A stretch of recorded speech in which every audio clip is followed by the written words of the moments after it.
Martin George is here. Okay. Let's welcome Martin George. We'll talk further on that. Good morning, Martin. You're laughing, we are. Good morning, sir. How are you? Yeah, good morning to you, and good morning to your viewers and to your listeners all over the world, from Azerbaijan to Pakistan to Islamabad to Turkey to Moscow. They all tune into you to Yes. hear both yourself and your co-host. They always enjoy your presentation. Thank you, Mr. George. Mr. George, we have a serious problem that's stalking us. 10 murders from a perspective of business, being you being the president of the Tobago Chamber Industry and Commerce. How does that affect, well, how badly can that, if it's not abated, affect business in Tobago? Well, I mean, it's not just business, it's Tobago as a whole, Brother B. The fact of the matter is that this is not the Tobago we know. This is not the Tobago we grew up in.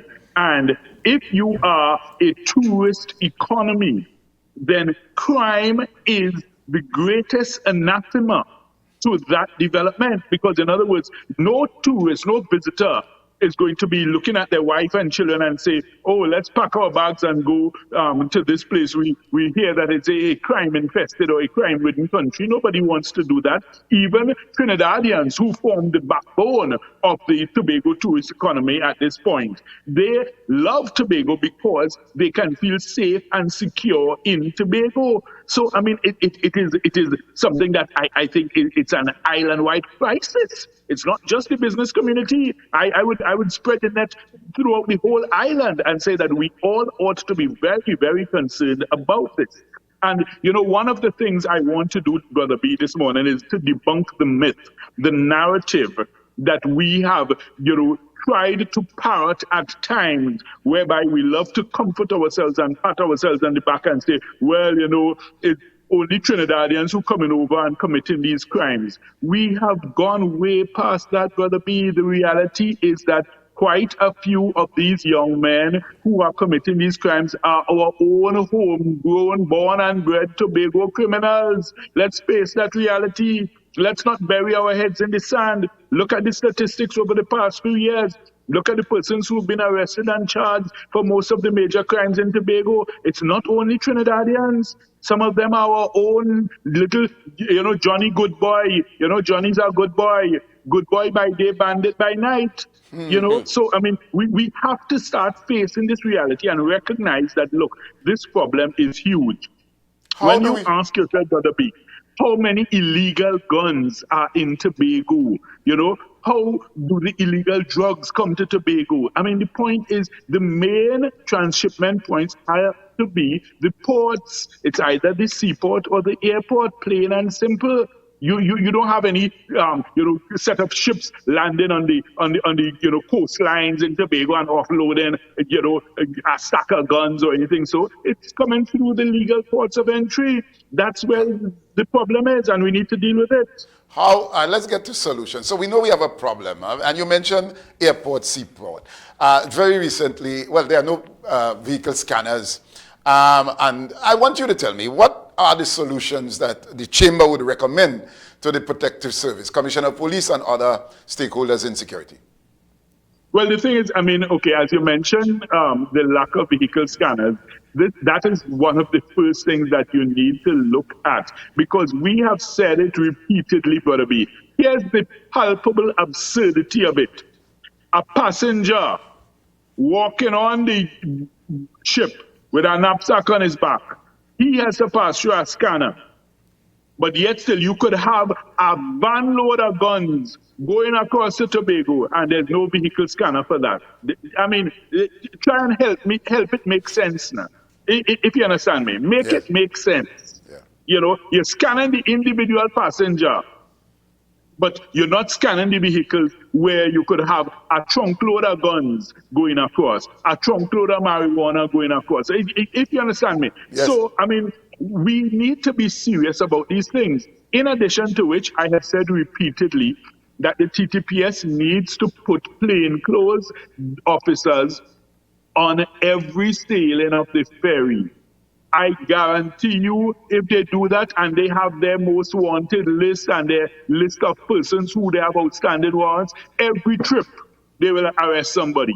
If you understand me, they need to take these type of proactive steps instead of you wait till a police officer is murdered and then you send across a whole battalion, a whole platoon, and they're marching up and down in their jackboots and with their long rifles and holding roadblocks, and you're basically just disturbing and inconveniencing ordinary law-abiding citizens with this folly, when what you ought to be doing is taking preventative measures. We all know since we small, gotta be, prevention is better than cure, right? So therefore, why not take the preventative steps? Why not ensure that you do proper investigative work? Why not ensure that you have people on the ground who are able to go in and gather the information, get the the knowledge as to what is happening there? Who are the ones who are trafficking in the guns, who are trafficking in the drugs, who are the ones who are calling the shots?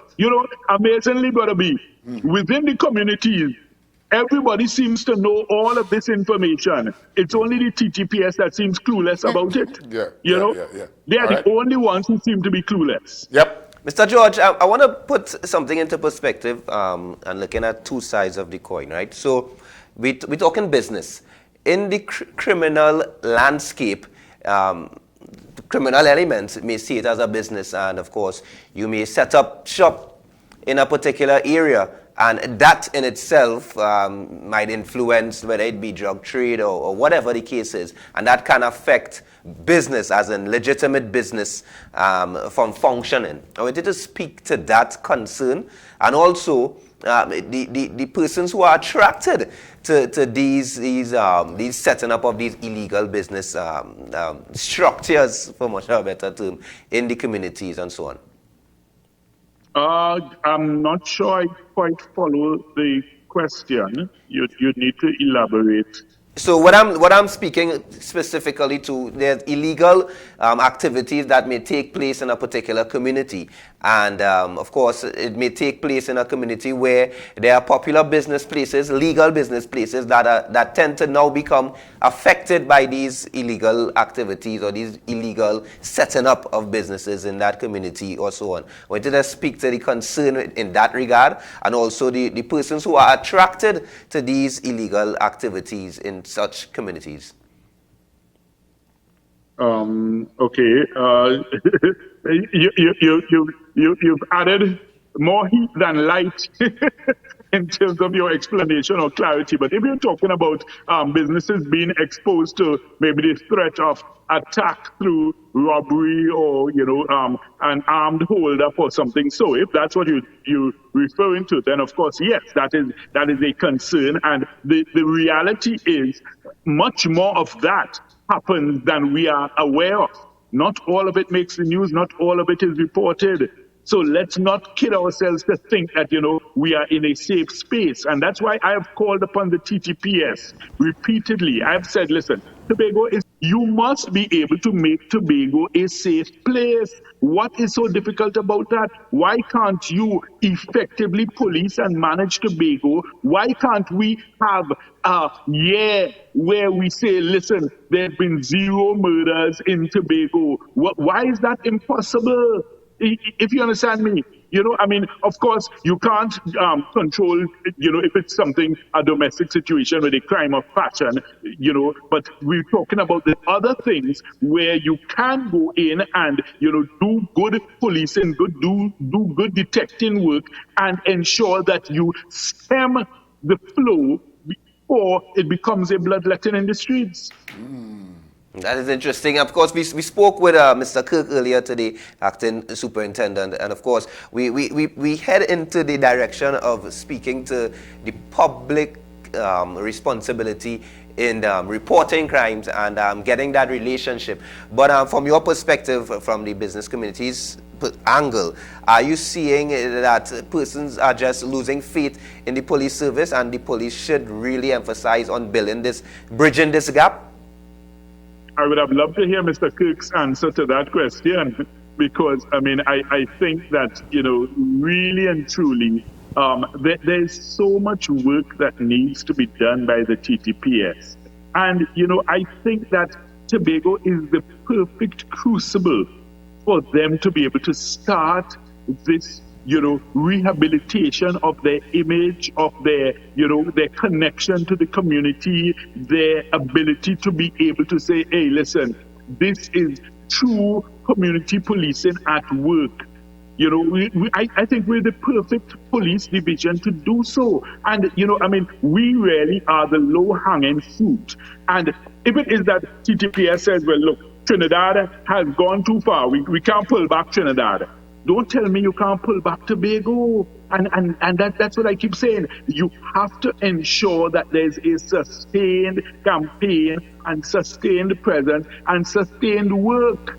Look what we mentioned, the presence for Carnival and the fact that, okay, everything went nice. But the thing is, after that, it's like you let your guard down, everybody relax, everybody, take a siesta, and that's not effective. We need to be constantly vigilant, and we need to also be ensuring that we get that information from the communities to say, hey, listen, really and truly, you see that house on the corner? That is where they're selling the drugs from. And you need to deal with it. We can't continue to have, the pumpkin buying family, relationships and networks that stymie effective investigation, such that a police officer may say, well, look, boy, that is my sister, boyfriend, so I can't go and rough him up.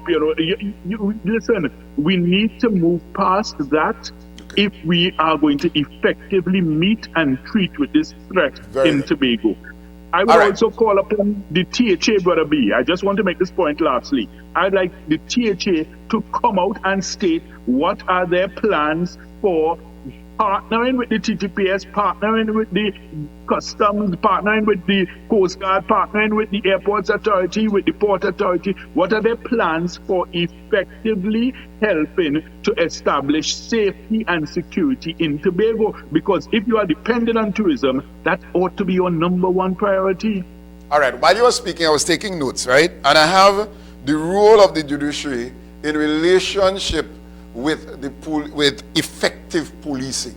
And I put those two, and I'm asking you, given the judiciary has its role, there are matters that are pending of people in remand that are there for how many years, committing murder and just waiting on the pardon or some kind of flimsy excuse, given the lethargic or the slow pace that the judiciary takes to swiftly deal with matters. I want to speak to that relationship between arrest from the TTPS with perpetrators of crime and the role that the judiciary should play. Give us your perspective. You being an attorney, you can speak to that. Right. Okay. So for me, it is known and accepted that, look, yes, there are tremendous delays in the judicial system, unacceptable delays. Now, it's not all bad news. I can tell you that with the introduction of the criminal proceedings rules, that has helped to speed up the processing of a lot of the judicial matters, but there's still a tremendous backlog. You still have magistrates coming to court with 40 or 50 matters on their list, and all they can really effectively do is just adjourn, because you can't do 40 trials in one day, if you understand me. So when your list has 40 matters, it's either you pick and choose, and you might try to do one out of the 40. That means 39 matters getting adjourned to another day to meet another 39 from, that were adjourned from a previous occasion. So, that's how it snowballs into a crisis. Right. So while the judiciary has been taking some steps, I must give them credit for, the criminal proceedings rules and, the fact that has started to, deal with some of the backlogs and the clogs in the system. It is not enough. One of the things that we have recommended, repeatedly is that you change all police prosecutors and have attorneys prosecuting all matters in the magistrate's court. And I say this with no disrespect to the police prosecutors, because some of them, they actually do an excellent job. However, Many times you have seen circumstances where when they're faced with some technical legal question or some, involved legal submission, they then have to adjourn the matter and ask for time to refer the matter to the DPP. And Brother B, I could tell you that's a process that sometimes takes months, it sometimes takes years. So really and truly, just that, simple legal submission could stall a matter for years. Okay. So therefore, we need to have attorneys prosecuting all matters in all courts, not police officers. Very good. Let the police officers be out on the streets doing their work. All right, let's talk a little bit about effective policing. You mentioned it earlier about the presence, and you allude to the point I made that for the carnival, because of presence, nobody can fight. Let's deal with that whole question of patrol. You have traveled, you've seen how police operate in different parts of the way. Do we need to change our approach to policing and to allow for presence in the community by patrol cars, patrol trucks, whatever they have, vehicles that they have, so that when there's a presence, there's deterrence? Do you agree with that concept? Well, the thing is, you need presence, and you need to also make more effective use of the technology. Brother B, as you speak about travel, I'll give you an example. In Singapore, we were in Singapore for a conference, and one of the senior police officers shared with us an example. He said there were 3 guys who went and robbed a store, and they picked them up on the cameras. He said after they robbed the store, they saw the guys, they knew where they were, but they didn't go and arrest them. They left them for 3 days because their camera system and their network is so good. They were able to follow them and track them for the next 3 days. And what they did is they took a note of all the places they went, all the persons they went and shared up the loot with, who they sold it to. So those who were buying the stolen goods, they took a note of everybody. And after the 3 days, they swooped down and they arrested every man jack. So in other words, their technology is so good that they don't even have to rush to arrest you one time. So they say, look, I don't just want you who broke the store and stole the stuff. Because in other words, there are 2 other parties that they want. Whoever sent you and who now you go in and sell the stuff to, the stolen goods to, who that's the person receiving stolen goods. So they want everybody. And they say that's how they function and operate.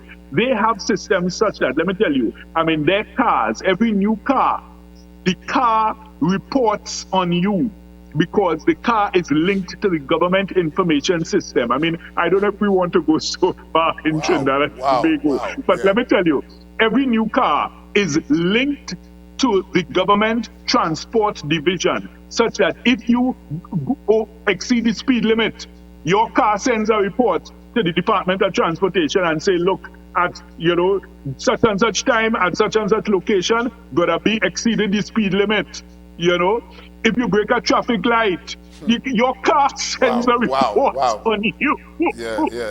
So they make use of the technology maybe to the extreme, but I'm just making the point to show that we are very backward in terms. We have cameras that blind. What's the point of having a blind camera? Remember the blimp floating all over the place. Then we find out the blimp blind is a blind blimp we had. Come on, let's be serious. All right, okay. Mr. George, we got to leave it there this morning. And crime is such an ongoing issue. And we'll talk with you at some other point and time again. And longing to have you in the studio, man. Long time we have seen you close up and so on. Sure. All right, sure. Thank you, sir. Over the Christmas season. And for sure, thank you. Yeah. Nice. Right. So we got to leave it there, and we got to close. High Five tonight. Yes, of course, ladies and gentlemen, High Five is on tonight. Of course, you can look out for that on Tobago Channel 5. Of course, and as I always tell persons, today is the best day in the year. Every day should be the best day in the year. In fact,